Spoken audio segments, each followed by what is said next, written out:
तानाजी पंत, तुम्ही स्वराज्याचे सूरनीस अनुभवी आहात. आम्ही गड उतरतो तो तुमच्या भरोशावर. म्हणजे आता स्वराज्याच्या सुरनीसांना युवराजांना जाब द्यावा लागेल. युवराजांनाच नाही, स्वराज्यात जो मागेल त्याला जाब देता आला पाहिजे. लेख आहे तिकडे युवराज नाही नाही त्या अपशब्दांनी आमची खरडपट्टी काढतात आणि त्यांच्या शब्दांचे गोडवे गाते. तुम्ही एवढी मातब्बर मंडळी असून सुद्धा कायम दादासाहेबांच्या उणीवास दाखवत राहिलात. हे बरं नाही अनाजी का?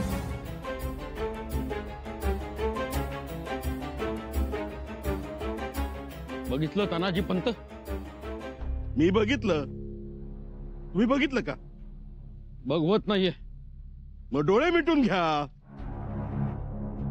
तुंब जळला तरी पीळ जळत नाही अशी तुमची गत तानाजी पंत. तू काय करून ठेवलं ते? कुठं अडकवून ठेवलं आम्हाला? नको नको म्हणताना मोठा खास घ्यायला गेलात आणि कसं निस्तारायचं हे? मोरोपंत, अहो नका हो घाबरू दादा असताना. अहो अशा गोष्टी होतच असतात. सोमाजी, काय होतात अशा गोष्टी? अरे या स्वराज्याच्या राजधानीत पेशवा म्हणून रुबाबात वावरलो मी. त्याच स्वराज्याच्या या राजधानीत आरोपी म्हणून तोंड दडवत फिरावं लागतंय. अहो उद्या ह्या काढण्या फुलांचे हार बनतील, पायात रांगोळ्या असतील. आज तोंड लपवणारे उद्या पाया पडतील. बघा, बघतच राहा. पंत, दादा बोलला म्हणजे तसंच होणार. आणि जनार्दन पंत, तुम्हीही जीवाला लावून घेऊ नका. निर्धास्तच आहे मी देवा. थोडी तपकीर मिळाली तर आणखी निर्धास्त होईल. सगळं मिळणार. एक गोष्ट लक्षात ठेवा, अशा गोष्टी घडतच असतात. हे राजकारण आहे. अहो पंत, एवढा मोठा बादशहा शहाजहान, त्याला नव्हती अटक झाली? कोण कशाला? आपले थोरले महाराज साहेब शहाजी राजांनाही अटक झाली होती.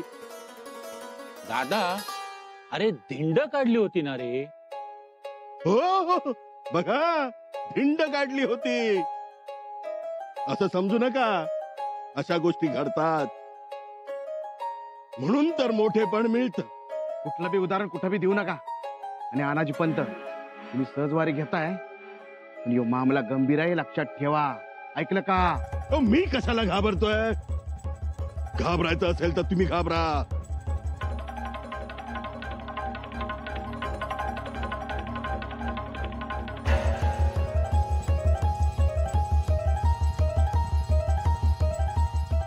अरे थांब सुदामा, थांब. मोरे जाऊ नकस. अरे माहिती, अरे इट्टी राहिली तर राहून देत, पण त्यांची सावली तुझ्यावर पडून घेऊ नकस. का रे असं म्हणालास? अरे त्यांनी लई चुकीचं काम केलंय. गड्यावर शिव्या देतात त्यासनी. काय केलं र? विश्वासघात केलाय युवराजांचा. बघितलं तानाजी पंत? आता लहान लहान मुलं देखील बोलायला लागली. तुम्ही चला. पंत, दादांसारखं चला, हत्तीच्या चालीन. सोमा बोलतो म्हणजे बरोबर बोलतो.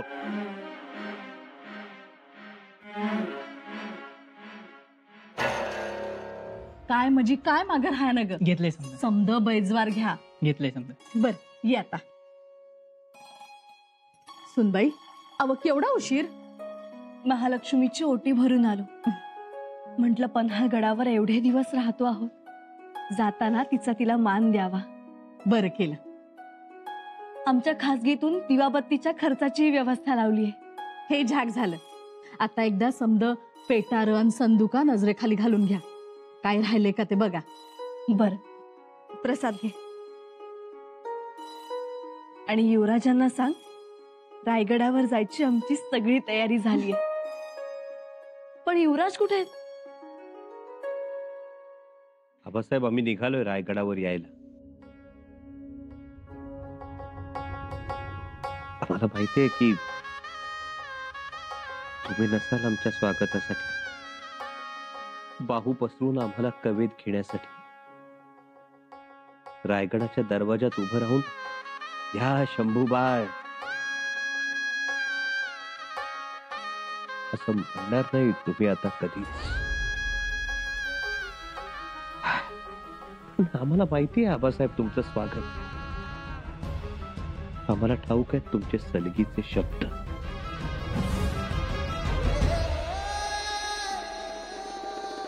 शंभूराजे, अलौकिक प्रतिभा आणि अद्वितीय पराक्रम याचं मिलन आज तुमच्यामुळे घडलं. तुमच्या तलवारीची धार श्रेष्ठ का तुमच्या शब्दांची धार श्रेष्ठ, हाच आम्हाला प्रश्न पडलाय आता. आबासाहेब, आम्हाला ठाऊक आहे. इथून पुढे रायगडावर शंभू बाळा अशी तुमची हाक नाही ऐकू येणार आम्हाला. पण तुमचा आवाज आमच्या कानात घुमतोय, मनात साठून राहिलाय. आता दुसरं काही ऐकू आलं नाही तरी परवा नाही त्याची. शंभूबाळ,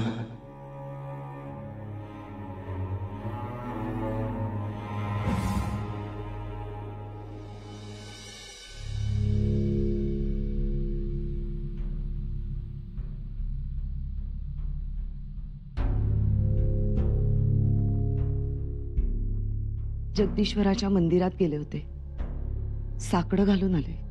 बरं झालं मंदिरात जाऊन आलात. गरजेचं होतं. हो ना. काळजी नका करू, होईल सगळं ठीक. मागचे दिवस यावेत आणि गडावर शोभून दिसावेत पुन्हा, म्हणून अभिषेक घातला. तसं बघितलं तर तुमचे मालक अनाजी पंत समजूतदार आहेत आणि शंभूराजे हळव्या मनाचे आहेत. अनाजी पंतांसाठी जगदीश्वराला केलेला अभिषेक वाया नाही जायचा. आबासाहेब, अजून आम्ही पन्हाळगडावरच आहोत. पण बघा, आमच्या मनपाखरानं सज्जा कोठीवरून झेप घेतली सुद्धा आणि तुमच्या चैतन्याच्या हवेत ते तरंगतंय. बघा, त्याला सुरकांडी मारली आणि जमिनीवर धडकणार असं वाटत असतानाच पुन्हा आकाशात झेपावलं. केवढी ती लगबग, केवढी ती धडपड. आबासाहेब, त्याच्या आर्तशेनं आता रायगडाचं अंतःकरण विरघळेल.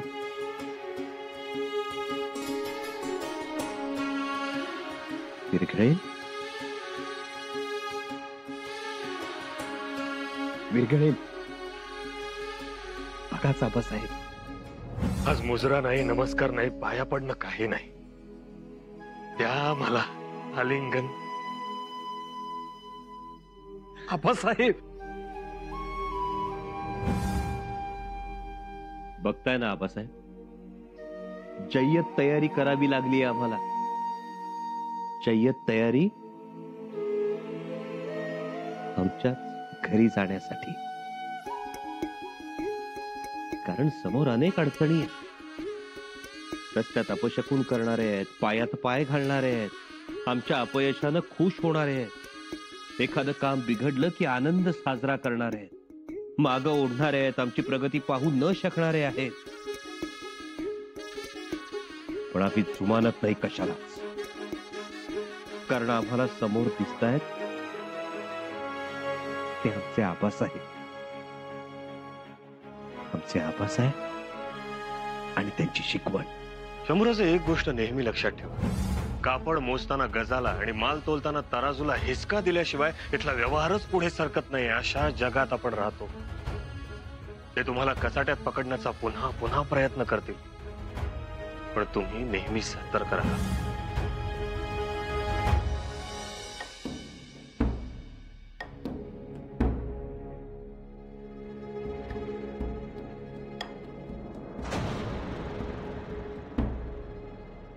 कावेरी, हो कशाला घाबरताय?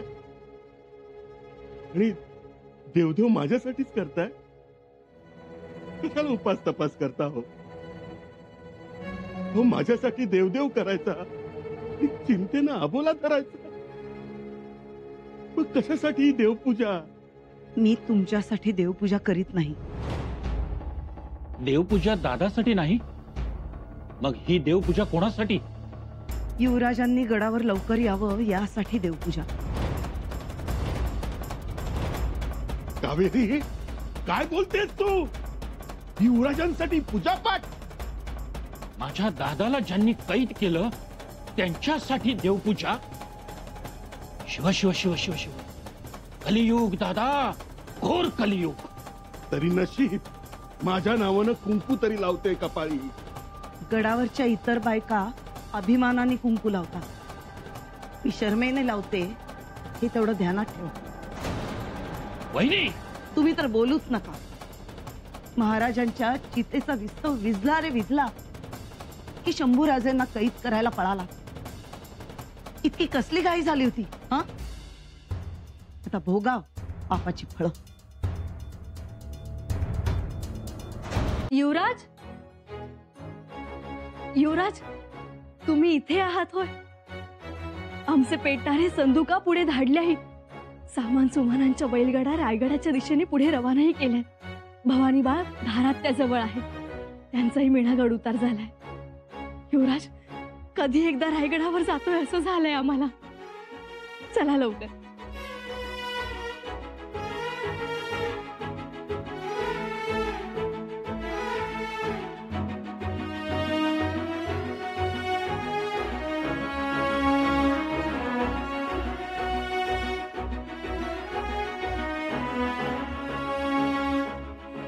युवराज, रायगडावर जायची सगळी तयारी झाली. आबासाहेब रायगडावर नसताना आम्ही रायगडावर जाऊ शकतो का? तेवढी हिंमत आहे आमच्या उरात? तेवढं बळ आहे आमच्या पायात? येसू आबासाहेब नावाचा वारा रायगडावर नसताना आम्ही श्वास घेऊ शकतो का? आबासाहेब नावाचा उजेड रायगडावर नसताना आम्ही कटकारस्थानांच्या अंधाराचा सामना करू शकतो का? युवराज, आता संकटांना सामोरं जायला हवं. हिंमत होत नाही हो येसू. म्हणजे इथून माग आम्ही कुठेही असलो, काहीही केलं तरी वाटायचं एक आधार असायचा. आपले वडील बघती, करती, पाहून घेती, निस्तरती, ते आहे. आता तेच नाही. म्हणजे आमच्याकडे गुलाल आहे, खोबरं आहे, पालखी आहे, गोंडा आहे, ढोल आहे, लेझीम आहे, मानकरी आहेत. एवढंच काय, पण देऊळ सुद्धा आहे. पण देवळात देवच नाही हो. या देवाला शोधावं तरी कुठं आणि कसं? येसू रायगडावर जाताना धास्तावलं होतं मी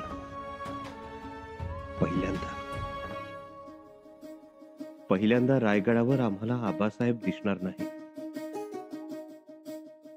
दिसायला ते असणारच नाही. वडील गडाच्या पायथ्याशी आल्यानंतर काळीच धाकधूक करणार नाही, मन दास्तावणार नाही, पोटात जास्तीचा गोळा येणार नाही. आल्यावर ते कुठला प्रश्न विचारतील, त्यांना काय सफाई द्यायची, सगळं थांबणार कायमच. आणि हे सुद्धा तेवढंच खरं की आबासाहेबांनी आम्हाला नेहमी मायेनं पोटाशी धरलं. कधी जखमांच्या दऱ्या दिसू दिल्या नाहीत की दुःखाचे कळस बघू दिले नाहीत. पण संपलं सगळं.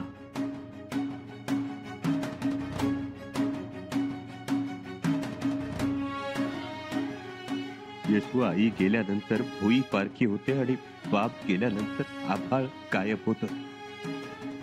हे अनुभवतोय आम्ही. आणि म्हणूनच स्वतःच्या गावाला जाताना आनंदी नाही आम्ही. युवराज, असं नका ना बोलू. येसू तुम्हीच बघा, स्वतःच्याच घरी जाण्यासाठी केवढी तयारी करावी लागते आम्हाला.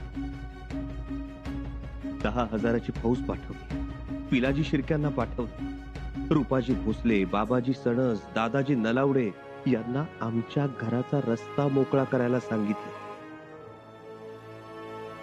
येसू आपल्याच घरट्यात जायला, सुखानं पंख मिटून घ्यायला केवढी काळजी घ्यावी लागते.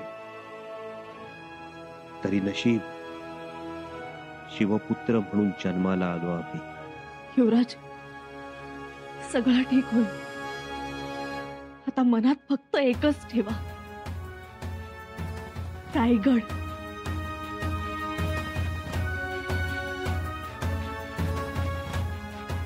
रायगड स्वराज्याची राजधानी, आबासाहेबांचा रायगड.